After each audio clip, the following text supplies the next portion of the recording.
नमस्कार दोस्तों, स्वागत है आप सभी का हमारे चैनल पौराणिक लोक पर।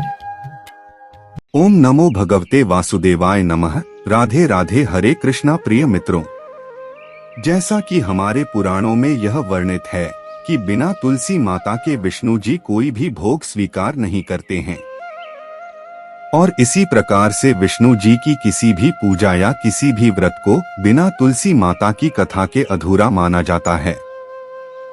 तो चलिए मित्रों, प्रभु श्री लक्ष्मी नारायण जी के चरण कमलों का ध्यान करते हुए सुनते हैं द्वादशी के दिन एकादशी व्रत पारण पर तुलसी माता की अत्यंत ही सुंदर कथा।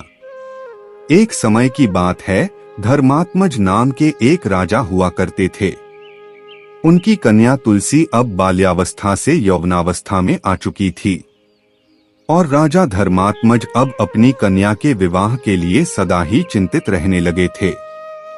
एक दिन धर्मात्मज इसी विचार में खोए हुए थे कि उनकी पुत्री के लिए कोई योग्य वर मिल जाए। तभी उनकी पुत्री तुलसी उनके पास आती है और उनसे कहती है, पिताजी, आप मेरे विवाह को लेकर चिंतित ना हो। मुझे किससे विवाह करना है, इसका निर्णय मैं खुद लूंगी। अपने पिता से यह सब कहकर तुलसी अपने विवाह की इच्छा लिए हुए एक तीर्थ यात्रा पर निकल पड़ी। उन्होंने कई तीर्थ स्थानों की यात्रा की, परंतु उन्हें कोई लाभ नहीं मिला। ऐसे ही विचरण करते हुए तुलसी एक समय गंगा किनारे जा पहुंची और वहां पर विचरण करने लगी। अचानक से तुलसी जी ने देखा कि गंगा नदी के तट पर तरुणावस्था में भगवान श्री गणेश अत्यंत ही घोर तपस्या में लीन हैं। भगवान गणेश तपस्या के दौरान रत्नजड़ित सिंहासन पर बैठे थे। उनके शरीर में चंदन का लेप लगा हुआ था। अनेक रत्न से जड़े हुए हार उन्होंने अपने कंठ में धारण किए हुए थे, और उनकी कमर में अत्यंत कोमल रेशम का लाल पीतांबर लिपटा हुआ था, जो बेहद ही मनमोहक था। और इस रूप में गणेश जी अत्यंत ही आकर्षक दिख रहे थे। तुलसी भगवान गणेश के इस रूप पर मोहित हो गई और उनके मन में गणेश जी से विवाह करने की इच्छा जागृत हुई। तुलसी जी ने अपने विवाह का प्रस्ताव उनके समक्ष रखने के लिए उनका ध्यान भंग कर दिया। तपस्या भंग होने पर भगवान गणेश बेहद क्रोधित हुए और स्वयं को ब्रह्मचारी बताते हुए तुलसी का विवाह प्रस्ताव ठुकरा दिया। तुलसी को भगवान गणेश के इस रुखे व्यवहार और अपना विवाह प्रस्ताव ठुकराए जाने से बहुत दुख हुआ, और उन्होंने आवेश में आकर भगवान गणेश को 2 विवाह होने का श्राप दे दिया। इस पर श्री गणेश ने भी तुलसी को असुर से विवाह होने का श्राप दे डाला। बाद में तुलसी को अपनी भूल का एहसास हुआ, और इस श्राप को सुनते ही तुलसी जी गणेश जी से माफी मांगने लगी। इसके बाद गणेश जी ने तुलसी से कहा, आप चिंता मत करें, ना तुम्हारा श्राप खाली जाएगा ना मेरा। मैं रिद्धि और सिद्धि का पति बनूंगा, और तुम्हारा विवाह राक्षस जलंधर से अवश्य होगा, लेकिन अंत में तुम भगवान विष्णु की प्रिया बनोगी। कलयुग में भगवान विष्णु के साथ तुम्हें पौधे के रूप में पूजा जाएगा। उन्होंने यह भी कहा कि कलयुग में तुलसी मोक्ष और जीवन देने वाली साबित होगी, लेकिन मेरी पूजा में तुलसी का प्रयोग नहीं किया जाएगा। तो बोलिए मित्रों, तुलसी माता की जय। जय श्री गणेशाय नमः। अब चलिए सुनते हैं एक अन्य कथा। प्राचीन समय की बात है, एक बार भगवान शिव ने किसी कारण वश अपने तेज को समुद्र में फेंक दिया। उनके तेज के प्रभाव से एक महान तेजस्वी बालक ने जन्म लिया। यह बालक आगे चलकर जालंधर के नाम से पराक्रमी राजा बना, और इसकी राजधानी का नाम जालंधर नगरी रखा गया। जब जालंधर विवाह के योग्य हुआ तो दैत्य राज की कन्या वृंदा का विवाह जालंधर से संपन्न हुआ। जालंधर एक क्रूर महाराक्षस था, जो सदा ही अपनी सत्ता के मद में चूर रहता था। विवाहित होने के बाद भी एक समय उसने माता लक्ष्मी को पाने की कामना से देवताओं से युद्ध करने का निर्णय लिया। उसने अपने पूरे बल और पूरी सेना के साथ युद्ध आरंभ किया। देवताओं और असुरों के बीच यह भीषण युद्ध बहुत समय तक चला। शिव जी के तेज से उत्पन्न होने के कारण उसने सभी देवताओं को पराजित कर दिया, परंतु माता लक्ष्मी को पराजित नहीं कर सका। क्योंकि माता लक्ष्मी का जन्म भी समुद्र यानी कि जल से हुआ था। समुद्र से ही उत्पन्न होने के कारण माता लक्ष्मी ने उसे अपने तेज से, अपने बल से पराजित कर दिया और भाई के रूप में स्वीकार कर लिया। वहां से पराजित होकर वह देवी पार्वती की सुंदरता पर मोहित हो गया और पार्वती माता को पाने की लालसा से कैलाश पर्वत पर गया। उसके मन में यह विचार आया कि लक्ष्मी जी न सही तो देवी पार्वती को तो मैं अवश्य ही प्राप्त कर लूं। जालंधर ने माता पार्वती को छलने के लिए एक योजना बनाई और वह भगवान देवाधिदेव शिव का ही रूप धरकर माता पार्वती के समीप गया। मां पार्वती ने उसे अपने समक्ष देखते ही अपने योग बल और सतीत्व से उसे तुरंत पहचान लिया तथा वहां से अंतर्ध्यान हो गई और भगवान विष्णु के समक्ष वैकुंठ धाम में पहुंची। वहां जाकर देवी पार्वती ने क्रोधित होकर सारा वृतांत भगवान विष्णु को सुनाया। मित्रों, दरअसल जालंधर की पत्नी वृंदा अत्यंत पतिव्रता स्त्री थी और उसी के पतिव्रत धर्म की शक्ति से जालंधर न तो मारा जाता था और न ही पराजित होता था। इसीलिए जालंधर का नाश करने के लिए वृंदा के पतिव्रत धर्म को भंग करना बहुत जरूरी था।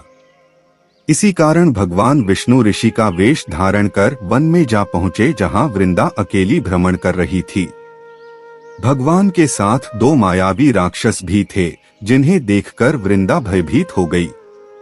ऋषि रूपी विष्णु जी ने वृंदा के सामने छल करने के लिए अपने बल और तप से दोनों राक्षसों को भस्म कर दिया। उनकी शक्ति को देखकर वृंदा बहुत प्रभावित हो गई। वृंदा ने मन में विचार किया कि क्यों न मैं इनसे कैलाश पर्वत पर महादेव के साथ युद्ध कर रहे अपने पति जालंधर के बारे में पूछूं। ये इतने ज्ञानी मालूम पड़ते हैं, जरूर ही ये मेरी समस्या का समाधान करेंगे। ऋषि रूपी विष्णु जी ने वृंदा की बात को सुना और अपने माया जाल से 2 वानर प्रकट कर दिए। एक वानर के हाथ में जालंधर का सिर था तथा दूसरे के हाथ में उसका धड़ था। अपने पति की यह दशा देखकर वृंदा मूर्छित होकर गिर पड़ी। होश में आने पर उन्होंने ऋषि रूपी भगवान से विनती की कि वह उसके पति को जीवित कर दे। भगवान ने अपनी माया से पुनः जालंधर का सिर धड़ से जोड़ दिया, परंतु स्वयं भी वह उसी शरीर में प्रवेश कर गए।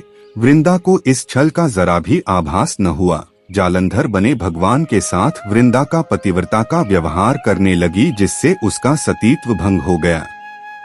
ऐसा होते ही वृंदा का पति जालंधर युद्ध में हार गया। इस सारी लीला का जब वृंदा को पता चला तो उसने क्रोधित होकर भगवान विष्णु को शिला बन जाने का श्राप दे दिया। अपने भक्त के श्राप को भगवान विष्णु ने स्वीकार किया और शालिग्राम पत्थर बन गए। सृष्टि के पालनकर्ता के पत्थर बन जाने से ब्रह्मांड में असंतुलन हो गया। इसके बाद सभी देवताओं ने वृंदा से प्रार्थना की वह जल्द ही भगवान विष्णु को श्राप मुक्त कर दें। इसके बाद वृंदा ने भगवान विष्णु को तो श्राप मुक्त कर दिया, लेकिन उसने खुद आत्मदाह कर लिया और स्वयं सती हो गई। जिस स्थान पर वृंदा भस्म हुई वहां उसी राख से तुलसी का पौधा उग गया। भगवान विष्णु ने वृंदा से कहा कि हे वृंदा, तुम अपने सतीत्व के कारण मुझे लक्ष्मी से भी अधिक प्रिय हो गई हो। अब तुम तुलसी के रूप में सदा मेरे साथ रहोगी। जो भी मनुष्य मेरे शालिग्राम रूप के साथ तुलसी का विवाह करेगा, उसे इस लोक और परलोक में विपुल यश प्राप्त होगा। जिस घर में तुलसी होगी वहां यम के दूत भी असमय नहीं जा पाएंगे। गंगा व नर्मदा के जल में स्नान करना तथा तुलसी का पूजन बराबर माना जाएगा। चाहे मनुष्य कितना भी पापी क्यों न हो, मृत्यु के समय जिसके मुख में तुलसी मंजरी रहे और गंगा जल मुख में रखकर निगल जाएगा, वह व्यक्ति सभी पापों से मुक्त होकर मेरे धाम बैकुंठ लोक को प्राप्त होगा। उसी दैत्य जालंधर की यह भूमि जलंधर नाम से विख्यात है। तो बोलिए मित्रों, तुलसी माता की जय। जय श्री लक्ष्मी नारायण जी की। प्रिय मित्रों, तो यह थी तुलसी माता के विवाह की कथा। अब चलिए मित्रों सुनते हैं तुलसी माता की अंतिम कथा। एक समय की बात है, एक गांव की सभी महिलाएं मंदिर में जाकर तुलसी माता को रोजाना सींचती थीं। बाकी सभी महिलाएं तो तुलसी माता को सींचकर घर आ जाती पर एक बुढ़िया माई रोज कुछ समय वहीं पर रुकती और तुलसी माँ को सींचकर कहती कि तुलसी माता तुम सबकी दाता हो, मैं तेरा बिड़ला रोज सींचती हूँ, तुम मेरा निस्तारा करो। हे तुलसी माता मुझे अडुवा दे, लडुआ दे, पीताम्बर की धोती दे, मीठे मीठे ग्रास दे, बैकुंठ का वास दे, चटक की चाल दे, पटक की मौत दे, चंदन का काठ दे, झालर की झनकार दे, साईं का राज दे, दाल भात का जीवन दे, एकादशी का दिन दे, और जब मेरी मृत्यु हो तो श्री कृष्ण का कंधा दे। इतनी बात सुनकर तुलसी माँ सोच में पड़ जाती है। बुढ़िया की बातों को सुनकर तुलसी माता बहुत ही चिंता में रहने लगी और धीरे धीरे सूखने लगी। एक दिन भगवान श्री कृष्ण ने तुलसी माँ से उनकी इस चिंता का कारण पूछ कि आपको कौन सी चीज है जो परेशान कर रही है। इस पर तुलसी माँ ने बताया कि एक बुढ़िया है, मेरे पास रोज आकर इतनी बात कहकर जाती है। इनमें से मैं बुढ़िया माई को सब कुछ दे सकती हूँ, पर आपका कंधा कहाँ से दूंगी। इस पर भगवान बोले कि तुम चिंता मत करो और बुढ़िया माई को आशीर्वाद दे दो। जब बुढ़िया माई की मृत्यु होगी मैं उसे कंधा देने चला जाऊंगा। तुलसी माँ ने वैसा ही किया और थोड़े दिन बाद बुढ़िया माई मर गई। सब कोई उसे उठाने लगे पर वह इतनी भारी हो गई कि किसी से भी नहीं उठी। सब कोई कहने लगा कि पाप घाट की माला फेरती थी, जिसकी वजह से इतनी भारी हो गई। तभी भगवान श्री कृष्ण ब्राह्मण के भेष में आए और वहां खड़े लोगों से बुढ़िया के कान में कुछ कहने पर उसका शव हल्का होने की बात कही। इस पर लोगों ने कहा कि तू भी अपने मन की निकाल ले। भगवान ने जाकर बुढ़िया के कान में कहा कि माई तूने मेरी पत्नी का बिड़ला सींचा है, मैं करूं निस्तारा तेरा। बुढ़िया माई अडुवा ले, लडुवा ले, पीताम्बर की धोती ले, मीठा मीठा भात ले, बैकुंठ का बांस ले, चटक की चाल ले, पटक की मौत ले, चंदन का काठ ले, झालर की झनकार ले, साईं का राज ले, दाल भात का भोजन ले, और जीवन के अंत में श्री कृष्ण का कंधा ले। इतना सुनते ही बुढ़िया माई हल्की हो गई। इसके बाद भगवान श्री कृष्ण ने खुद उसे अपना कंधा देकर उसे मुक्ति प्रदान की। कथा के अंत में कहा जाता है कि हे तुलसा माई, जैसे आपने उस बुढ़िया को मुक्ति दी वैसी सबको देना, अंत काल में सबको आपका कंधा मिले। तो बोलिए मित्रों, श्रीमन नारायण नारायण हरि हरि, श्रीमन नारायण नारायण हरि हरि। मित्रों, अगर आपको हमारी वीडियो अच्छी लगी हो तो लाइक जरूर करें और ऐसी ही कथाएं सुनने के लिए चैनल को सब्सक्राइब जरूर करें। धन्यवाद।